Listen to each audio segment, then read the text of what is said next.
आज तीज के इस शुभ अवसर पर मैं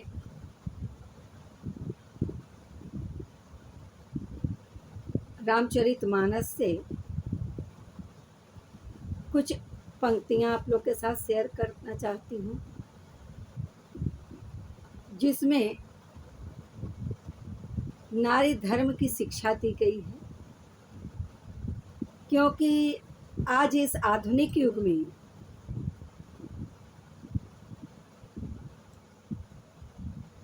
पश्चिमी सभ्यता के संपर्क में आने से भी, या हम लोग अत्यधिक आधुनिक हो चुके हैं, इस कारण भी जो हमारी पुरानी सभ्यता संस्कृति थी वह धीरे धीरे खत्म हो रही है और नई पीढ़ियां पश्चिमी सभ्यता को अत्यधिक अपना रहा है। और सबसे बड़ी बात यह हुई कि इस पश्चिमी सभ्यता का देन ही है कि आज हमारे समाज में जहाँ हिंदू विवाह संस्कार कहा जाता था और विवाह जन्म जन्मांतर का संबंध बताया जाता था और इसे स्त्री पुरुष दोनों युगों से निभाते आए, किंतु आज छोटी छोटी बातों पर भी हमारे देश में पश्चिमी देशों की भांति तलाक की घटनाएं अत्यधिक घटित होती हैं। हम पढ़ लिख जाएं, हम जीवन में बहुत उन्नति करें, लेकिन प्रशंसा तब होगी जब हमारा दाम्पत्य जीवन भी सही होगा। मैं अपने बुजुर्गों से सुनते आई कि जो सहता है वह लहता है। तो अरे सहना क्या है? आपसी पति पत्नी का संबंध आपसी समझौता है और दोनों को ही करना पड़ता है।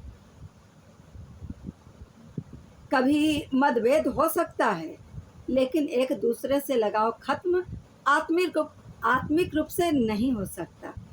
लेकिन आज के इस आधुनिक युग में जो नई पीढ़ी हैं वे इन बातों को इतनी गहराई से समझ नहीं पाती हैं। तो इसी संदर्भ में मैं रामचरितमानस से कुछ पंक्तियां बतलाने जा रही हूँ। एक तो मैं सर्वप्रथम यह बतलाऊंगी कि विवाह का मतलब आज नई पीढ़ी समझती है कि सिर्फ पति पत्नी, माता पिता सब भाड़ में जाएं, फिर किसी से मतलब नहीं है। और पति को भी इस तरह मोड़ती है कि वह माता पिता के प्रति टूट जाते हैं। तो अरे वह भी माता पिता हैं, आपको अपने माता पिता से लगाव है तो उस लड़के को भी लगाव होगा जिनसे आपकी शादी हुई, उस पुरुष को भी अपने माता पिता से लगाव होगा। अगर आप उनके माता पिता का सम्मान करेंगी तो उसके हृदय में आपके प्रति सम्मान बढ़ेगा और उसका सम्मान कर लिए या उनसे दो झिड़कियाँ खा लिए तो इससे मेरा अपमान होने वाला नहीं है, क्योंकि वह माता पिता हैं। जैसे हमारे माता पिता मेरे साथ दुर्व्यवहार भी कर दें या गलत व्यवहार करें तो बचपन से हम लोग सुन भी लेते हैं और माँ है यह कहकर दिमाग से हटा भी लेते हैं। तो वही माता पिता आपके सास ससुर भी हैं, उनके प्रति भी आपको वही भाव रखना चाहिए। आप छोड़ दिए या बड़ी ये है। तो मैं रामचरितमानस में राम जी एक जगह सीता जी को सिखाए हैं, शिक्षा दिए हैं बन जाने से पहले कि ये ही ते अधिक धर्म नहीं दूजा, सादर सास ससुर पद पूजा। नारियों को इससे बड़ा और कोई धर्म नहीं है जितना बड़ा धर्म है सास और ससुर की चरणों की सेवा करना।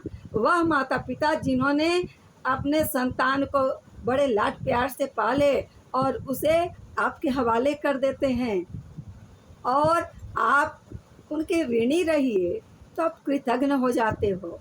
यह बड़ा आश्चर्य है, यह विडंबना है। दूसरा, अनुसुईया जी शिक्षा देती हैं सीता जी को कि नारियों का क्या धर्म क्या है।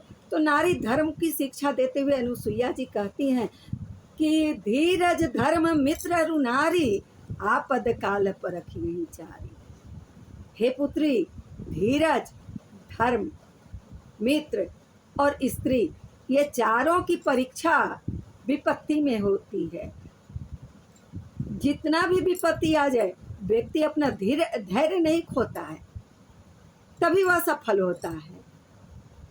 धर्म, वह अपने धर्म से विचलित नहीं होता है। सत्य जो उसका धर्म है, उस धर्म से वह विचलित विपत्ति काल में भी नहीं होता है।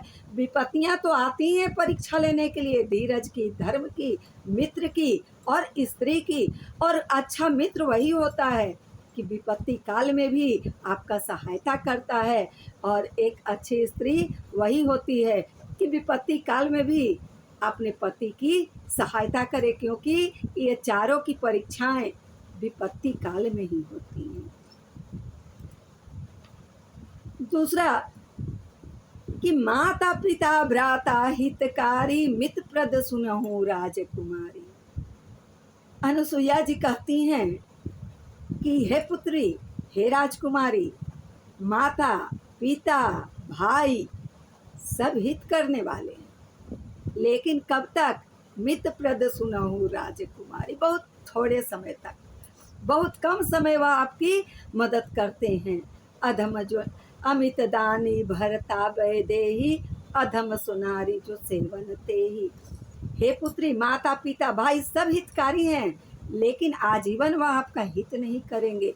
आज की नक्चढ़ी जो हमारी नई पीढ़ियां हैं, वह थोड़ा समय कूदती है, अरे इस ससुराल को भाड़ में भेज दें, पति को छोड़ दें, हमारा भाई है, हमारे माता हैं, हमारे पिता हैं। इस भ्रम के जाल में ही हमारे समाज में लगता है कि तलाक अधिक हो रहा है। तो अनुसुईया जी कहती हैं कि माता पिता भ्राता हितकारी, मित्र प्रद सुनहु राजकुमारी, अमित दानी भरता वैदेही, अधम जो नारी जो सेवन तेही। हे पुत्री, माता पिता भाई ये सब हित देने वाले हैं, इसमें तो मत नहीं है, सब हितकारी हैं, किंतु कुछ समय के लिए आजीवन आपका हित करने वाले नहीं हैं। लेकिन आपका पति जो है वह अमित दानी भरता वैदेही, वह अमित हमेशा आपके जीवन तक वह अपने जीवन काल तक आपका साथ निभाएगा। अधम जो नारी जो सेवन तेही, और अधम स्त्रियां होती हैं, अधम वह नारियां होती हैं जो उनकी सेवा नहीं करती, उनके प्रति आस्था नहीं रखती। ये कहीं वृद्ध रोग बस जड़ धन हीना। अनुसुईया जी कहती हैं कि वृद्ध रोग बस जड़ धन हीना, अंध बधिर कोढ़ी अति दीना। ऐसे हूँ पति कर किए अपमाना, नारी पावई जमपुर दुख नाना। अनुसुईया जी कहती हैं कि वृद्ध रोग बस जड़ धन हीना। आपका पति वृद्ध हो यानी बुढ़ा हो, वृद्ध रोगी हो, जड़ यानी मूर्ख हो, या धनहीन हो, अंध बधिर कोढ़ी अति दीना। ऐसे तो अंधा हो, बहरा हो अथवा कोढ़ी हो, ऐसे हूँ पति कर किए अपमान। अनुसुईया जी कहती हैं कि ऐसे भी पति का अपमान करने से नारी पावई यमपुर दुख नाना, स्त्रियां नरक के अनेकों दुख भोगती हैं, ऐसे भी पति के अपमान करने से। एक ही धर्म एक ही व्रत नेम, नारियों का एक ही धर्म है, एक ही व्रत है, एक ही नियम है। मन काय वचन पति व्रत प्रेम। तो मन, कर्म और वचन, ये तीनों से निष्ठा के साथ उनके प्रति आस्था रखनी चाहिए। एक ही इस व्रत को पातिव्रत्य धर्म का पालन करना चाहिए, क्योंकि वह पति, आज के इस आधुनिक युग में हम लोग देखते हैं कि थोड़ा समय स्त्रियां झगड़ लेती हैं, तलाक की बारी आ जाती है। लेकिन आप अपने बुजुर्गों को देखिए, घर में दादा दादी माता पिता को देखिए कि किस तरह उन लोग जीवन में नोक झोंक होते हुए भी अपने जीवन को आनंदपूर्ण और ढंग से जी रही हैं। तो उसी तरह का जीने का ये कीजिए। यह हमारी सभ्यता है, यह हमारी संस्कृति है। जहाँ लड़ने की अधिकार की बात आएगी वहाँ पीछे नहीं रहना है, लेकिन तलाक देकर नहीं या उसे धोखा देकर नहीं। आज एडवांस बनने के चक्कर में पति थोड़ा सा सीधा है या थोड़ा सा उसमें अवगुण है, तो स्त्रियां भी भटकने लगती हैं। वह गलत है, वह पाप है। जय हिंद, जय भारत।